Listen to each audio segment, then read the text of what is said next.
you've talked a lot about how tight this division is, and all three of these games have been pretty tight heading to the third period. Do you get the sense that your group is embracing that and embracing and playing in really tight, hotly contested games?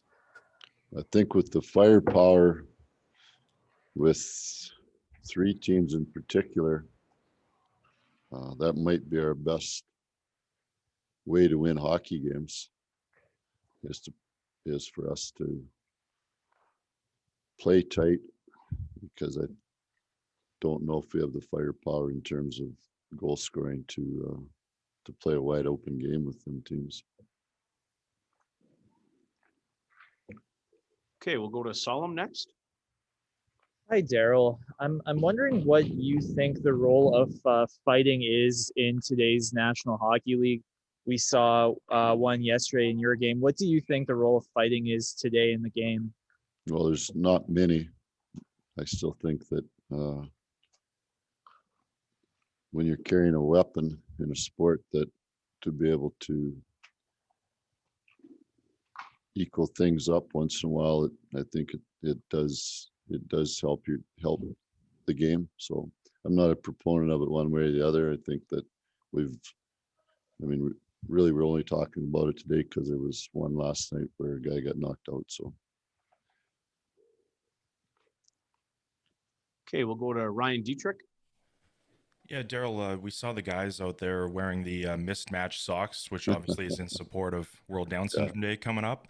Just what does that mean to you, and especially to see the support from your guys?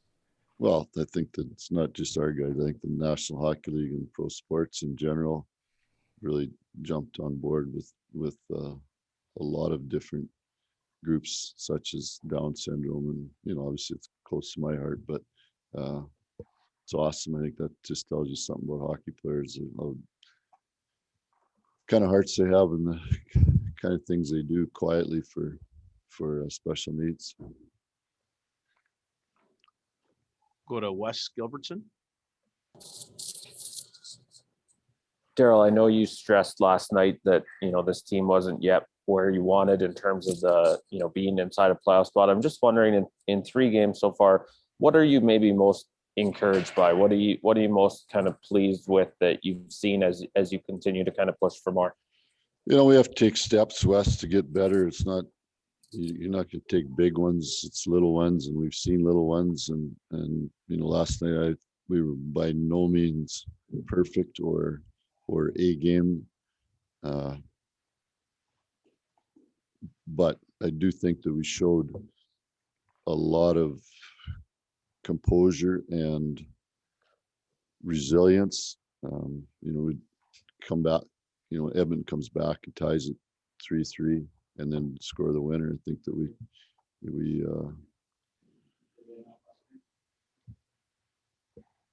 against a team like that, I think we can play better, but I thought that's what we showed last night. So every game's been something different. So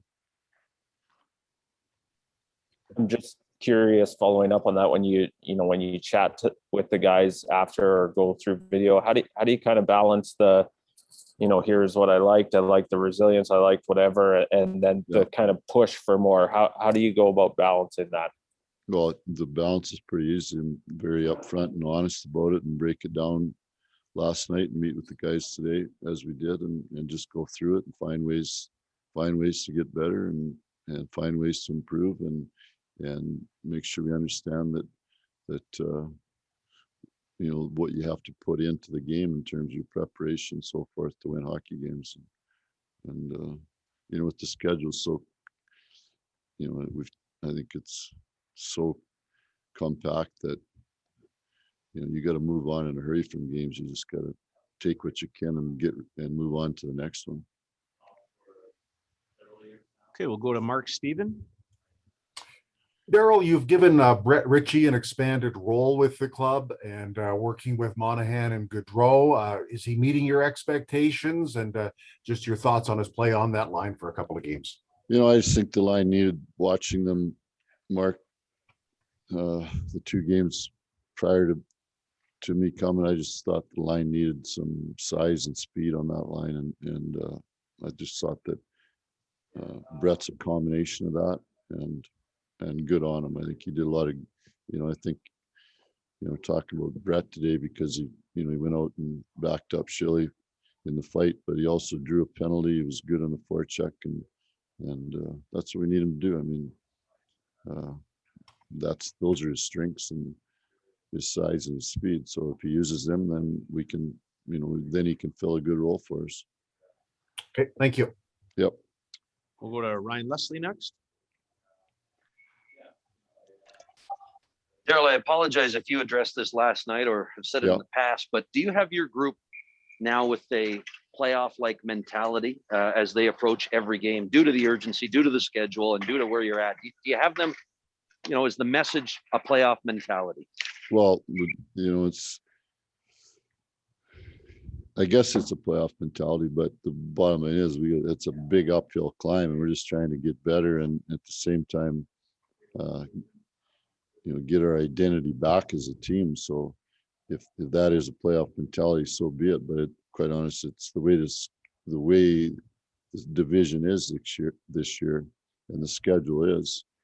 I mean, you pretty much are in that mindset, or we should have been right from the start of the year. So if we can recapture some of that mentality, then so be it. But I'm more focused on the identity part of it and playing up to your potential or what your skill set has for you. Thank you. Okay, final question here to Jack Michaels. Darryl, just wanted to circle back to what you guys did in practice, and of course, being a lifelong Albertan, that sadly we lost Joey Moss, and I just wanted your kind of thoughts on what he did for the cause and what it says about the province as a whole that he was so universally embraced by the province. Well, I think that obviously the Oilers embraced Joey first, and I think in particular it was Wayne. So that was first and foremost, and I think that really helped bring the spotlight on Joey or a lot of special needs, showing that they can be integrated and take part and be a big part of a group or a team or a business or any sort of opportunity that's there. And we deal with it every day, so it's not just Joey. I mean, I have Chris Sutter too, that's to me is just as important as Joey Moss or more. So he does a lot of the same things to my family and our community. Absolutely. Thanks, Darryl. Appreciate it.